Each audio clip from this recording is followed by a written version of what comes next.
بسم الله الرحمن الرحيم تبارك الذي بيده الملك وهو على كل شيء قدير الذي خلق الموت والحياة ليبلوكم أيكم أحسن عملا وهو العزيز الغفور الذي خلق 7 سماوات طباقا ما ترى في خلق الرحمن من تفاوت فارجع البصر هل ترى من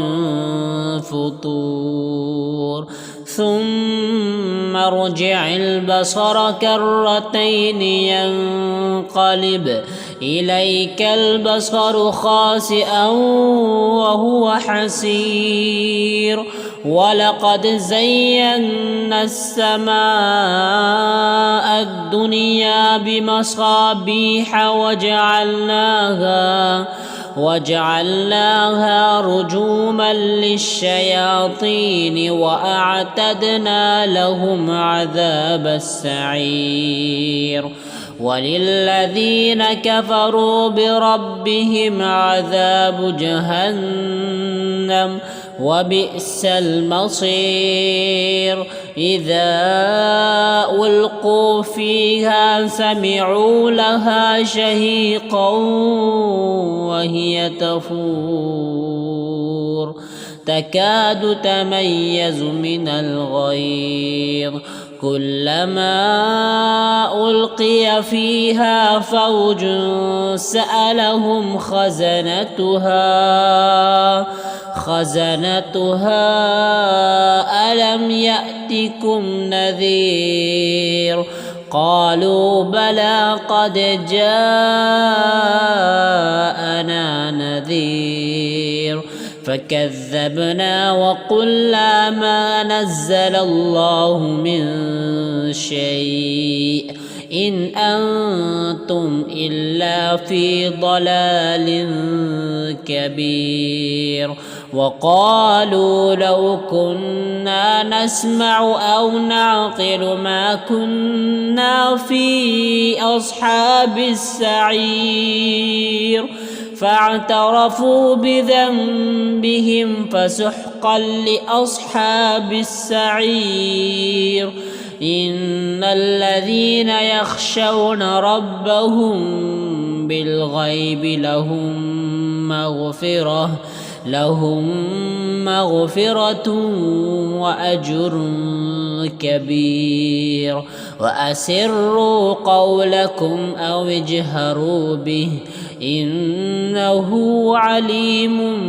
بذات الصدور ألا يعلم من خلق وهو اللطيف الخبير هو الذي جعل لكم الأرض ذلولا فامشوا في مناكبها وكلوا من رزقه وإليه النشور أأمنتم من في السماء أن يخسف بكم الأرض فإذا هي تمور أم أمنتم من في السماء أن يرسل عليكم حاصبا فستعلمون كيف نذير ولقد كذب الذين من قبلهم فكيف كان نكير أولم يروا إلى الطير فوقهم صافات ويقبضن ما يمسكهن إلا الرحمن إنه بكل شيء بصير أمن أمن هذا الذي هو جند لكم ينصركم من دون الرحمن إن الكافرون إلا في غرور أمن هذا الذي يرزقكم إن أمسك رزقه بل لجوا في عتو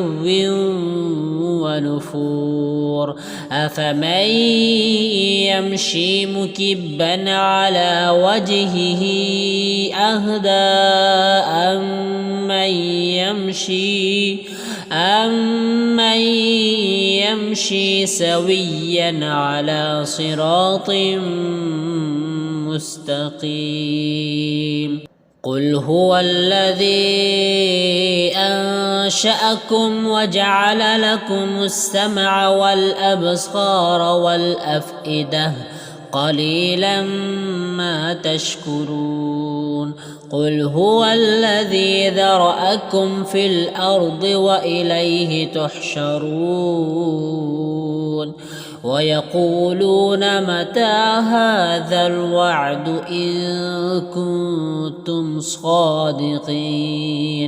قل إنما العلم عند الله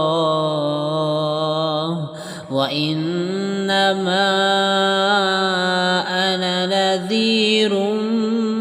مبين فلما رأوه زلفة سيئت وجوه الذين كفروا وقيل هذا الذي كنتم به تدعون قل أرأيتم إن أهلكني الله ومن معي أو رحمنا فمن يجير الكافرين من عذاب أليم قل هو الرحمن آمنا به وعليه توكلنا فستعلمون من هو في ضلال مبين قل أرأيتم إن أصبح ماؤكم غورا فمن يأتيكم بماء